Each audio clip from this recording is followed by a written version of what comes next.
দেখুন, সরকারের অনড় মনোভাবের জন্যই ওরা বাধ্য হলো অনশনে বসতে। কারণ সরকার যে প্রতিশ্রুতিগুলো দিয়েছিল সেগুলো রাখলো না এখনো অবধি।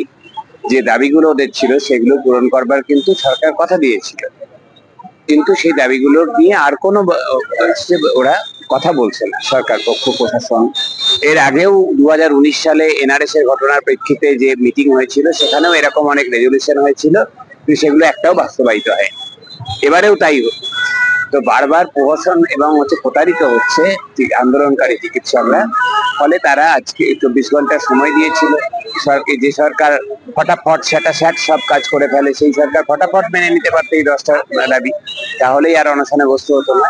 কিন্তু আজকে 6 জন জুনিয়র ডাক্তারকে আজ থেকে অনশনে বসতে হচ্ছে, এবং ওরা নিশ্চয়ই রিলে পদ্ধতিতে সেটা এগোবে, ওরা বলবে সেটা। তারপরে না হলে ওরা আমরণ অনশনে যাবে, সেটা তো ওরা ঘোষণা করেইছে। ফলে দেখা যাক, রাজ্যের মানুষ চিকিৎসকদের সঙ্গেই আছেন। এই মুহূর্তে যে গণ আন্দোলন, তারা সবাই চাইছেন অন্যায়ের বিরুদ্ধে তারা মানুষ। আর প্রশাসন তারা বারবার অপরাধীদের পক্ষ নিচ্ছে, তারা অন্যায়ের পক্ষ নিচ্ছে আর প্রতিবাদীদের হেনস্থা করছে। সরকার প্রতিবাদীদের হেনস্থা করতে চায় না, প্রতিবাদীদের যে সংগত দাবি, ন্যায়সঙ্গত দাবি, সেগুলো মেনে নেয়, সেটাই এখন দেখা যায়।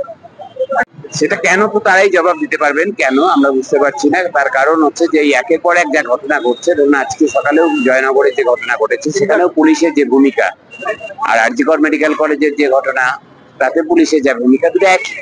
সেটা হচ্ছে অপরাধীদের পক্ষ নিচ্ছে পুলিশ। অপরাধ ঘটে গেলেও পুলিশের কোনো রকমের হেলদোল থাকছে না, এবং হচ্ছে যে তারা বরং শুধু পুলিশ নয়, দেখুন স্থানীয় উপপ্রধান সিসিটিভির ফুটেজ দেখাচ্ছে। পুলিশ যদি যে সময় ওরা গেছিল, উপপ্রধান পঞ্চায়েত, তারা শাসক দলে পরিচালিত, তারা যদি সক্রিয় হতো, তাহলে হয়তো এই ছোট্ট একরত্তি মেয়েটা যে ক্লাস 4-এ পড়ে, 9 বছর বয়স, তাকে হয়তো বাঁচানো যেতে পারতো।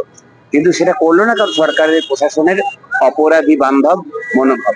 সেখানেও পুলিশ কিন্তু নিষ্ক্রিয়তার একটা বার্তা দিয়েছে, যদি এফআইআর করতো এই জিনিসটা আসতো না, হয়তো বেঁচে যেত। মানে হ্যাঁ, এবং সেখানেও দেখুন জনরোষ আছে পড়ছে পুলিশের উপর এবং শাসক দলের বিধায়কের উপর। তারা করছে, অর্থাৎ শাসক দল কোথাও একটা সাধারণ মানুষের শত্রু, গণশত্রু হয়ে যাচ্ছেন তারা।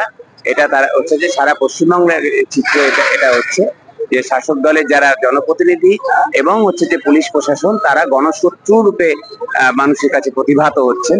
এটা আমাদের রাজ্যের গণতান্ত্রিক পরিস্থিতি, সুস্থ পরিস্থিতির জন্য খুবই বিপজ্জনক একটা প্রবণতা। একদিকে আরজিকর, অন্যদিকে বারজনীর ঘটনা, যেটা অ্যাক্সিডেন্ট হয়েছে, এবং তারপরেই জয়নগর ঘটনা।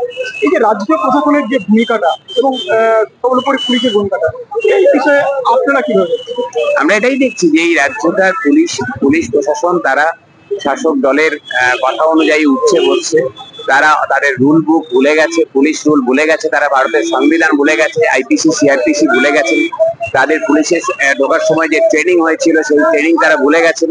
তারা এখন হচ্ছে যে রাজনৈতিক প্রভুদের সন্তুষ্ট করবার জন্য, তারা অপরাধীদের রাজনৈতিক যে দুষ্কৃতি তাদের হচ্ছে যে আড়াল করবার জন্য, দুর্নীতি আড়াল করবার জন্য, অপরাধ আড়াল করবার জন্য তারা কাজ করছে।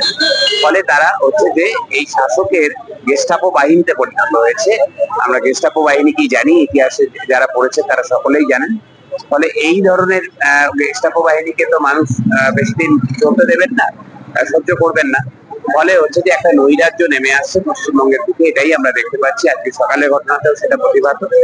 এবং এই যে এত মানুষের প্রতিবাদী মানুষের ভিড় বাড়ছে, একের পর এক ঘটনাও বাড়ছে। পশ্চিমবঙ্গটা কি হত্যাভূমি হয়ে যাচ্ছে, দর্শকদের পীঠস্থান হয়ে যাচ্ছে। পাশে আছে সিনিয়র ডাক্তার হিসেবে জুনিয়র ডাক্তার আলাদা কিছু নেই, দুটো আলাদা ভাগে আমরা আন্দোলনটা করছি। কিন্তু প্রথম দিন থেকেই একটা ঐক্যবদ্ধ চিকিৎসক আন্দোলন পশ্চিমবঙ্গ দেখছি। স্বাধীনতার পর থেকে যা অভূতপূর্ব, কোনোদিনও ইতিহাস দেখেনি সেই রকম একটা ঐক্যবদ্ধ চিকিৎসক আন্দোলন। সেখানে জুনিয়র ডাক্তারদের যে দাবি, তার পাশে সিনিয়ররা দাঁড়াচ্ছেন, সিনিয়রদের যে দাবি তার পাশে জুনিয়ররা দাঁড়াচ্ছেন। জুনিয়ররা কোনো যদি কিছু পদক্ষেপ নিচ্ছে, সিনিয়ররা পরামর্শ দিলে তারা মেনে নিচ্ছেন। এইরকম একটা বোঝাপড়ার মধ্যে দিয়ে ঐক্যবদ্ধ চিকিৎসক আন্দোলন, এবং চিকিৎসকদের এই আন্দোলন দেখে মানুষের যে গণজাগরণ হয়েছে পশ্চিমবাংলায়, তা এখন এই মুহূর্তে গণ আন্দোলনে পরিণত হয়েছে, শুধু চিকিৎসক আন্দোলনে সীমাবদ্ধ নেই।